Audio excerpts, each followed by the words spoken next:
بسم الله الرحمن الرحيم. السلام عليكم ورحمة الله وبركاته. طلابنا الأعزاء طلاب الصف الثالث ثانوي، وأهلا بكم في منصة الجيزة التعليمية. لسه لازلنا في الوحدة السادسة، خلصنا الجرامر وخلصنا الكلمات. إن شاء الله هنستعرض مقال، وكلكم عارفين كيف تكتب المقال. المقال لازم طبعا يبقى فيه introductory paragraph I told you before, and the introductory paragraph must end in the thesis sentence. What is the thesis sentence? The sentence in which you put or you divide or you shed light on what you are going to, or the points that you are going to discuss in the following paragraphs. Okay, this is the introductory, this is called the introductory paragraph. Then you take each point and make a paragraph about it or of it. Then you end with a conclusion. Conclusion here must be a paragraph of about 2, 3, 4 or more sentences, but don't prolong speech in the last paragraph. Don't talk too much. You must summarize, just summarize what you have said before, but in a good way, or in other words, like we say. Let's start to the role literature plays in society, or literature and the society. We have studied a lot about literature. Okay, we have many units about that deal with literature. Just in the first half of the book, Yahya Haqqi, unit 1. My father, an Egyptian teacher, or Abdul Yusuf, unit 2. Aisha Abdurrahman, unit 3. Emily Dickinson, unit 4. Unit 7, the writer Clark. Okay. Unit Unit 6 doesn't have a writer here or literature. So we have a lot of material about literature. Okay, there is a lot of attention about that is given to literature in the book. So I had an idea that to discuss the role literature plays in society or in a society. Not only does literature, when you start with something that implies negation, okay, we have known this before. لما نبدأ بحاجة جواها النافية, we must make inversion. Okay, قلب على طول. But not only does literature shed light on the society's problems, but also it suggests solutions to them. Say solution to, no solution for. Here lies the importance and the great role literature plays in the society.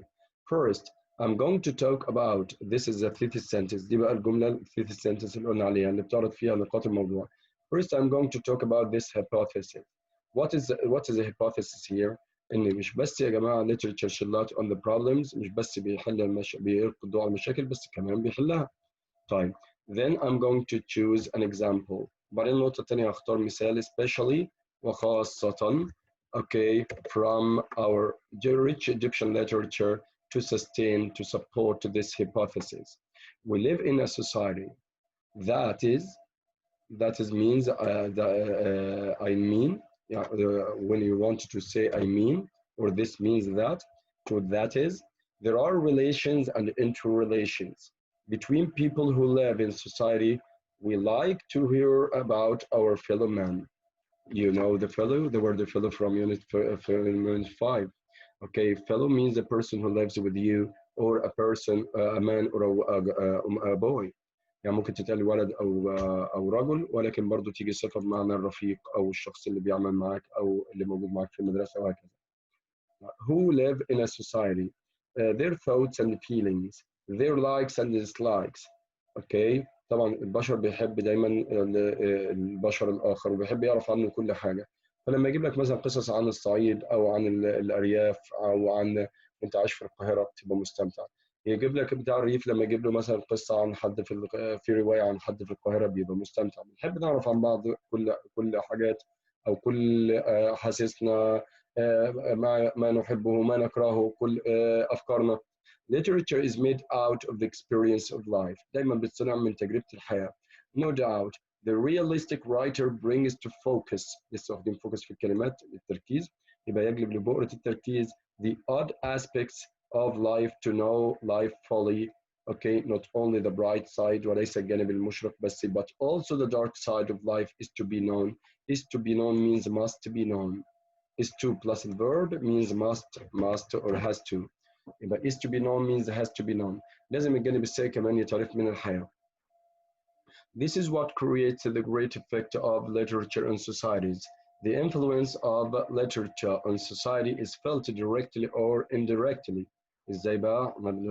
قلنا في الباراجراف الأول بنناقش ازاي الأدب بيأثر في المجتمع، بيجي من المجتمع ويؤثر في المجتمع أو يحل المجتمع مشاكله. The American literature was directly responsible for a movement against slavery. حركة ضد العبودية، حركة تذمر وحركة ثورة ضد العبودية. ده تأثير مباشر طبعا in the USA of those days. أما أقول لك Egypt of those days مصر بتاعت الأيام دي، الأيام اللي ساعتها يعني. The USA of those days أمريكا بتاعت السنين دي أو بتاعت الوقت ده. Okay. In addition, the novels of Dickens had an indirect influence. Indirect or indirect? Americans say direct. Indirect question influence by creating in society a feeling for improving or for removing social wrongs.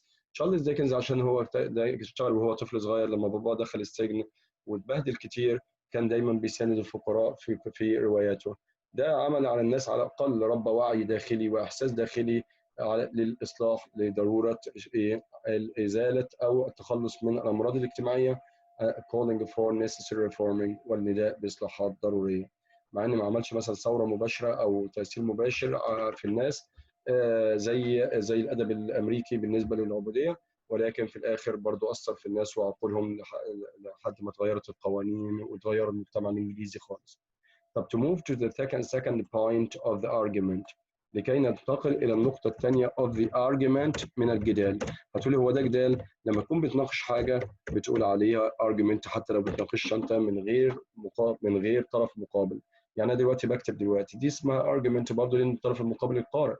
To move the second point of the argument, we can assert that, we can confirm that here in Egypt we have had some great literary figures.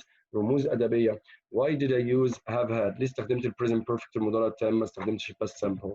Because we still have those figures or some of the figures, and also when you talk about something in a specified time before now or an unfinished time, use the present perfect. Who have introduced great influential literature. قدموا لنا أدب مؤثر جدا. Take for example، خد على سبيل المثال the great Nobel winner نجيب محفوظ. He wrote many books or novels, among which من بينها ما نقولش among those. Why? Because there is comma here. أنتوا درستوا القاعدة بالتفصيل. Among which is the famous trilogy. Try, when I say try in Latin means the three ثلاثة زي tricycle tricycle يعني اللي هم بوظوا الكلمة بالعربي دول. يبقى try mean the three زي triangle ثلاث زوايا اللي هو triangle المثلث يعني وهكذا بقى.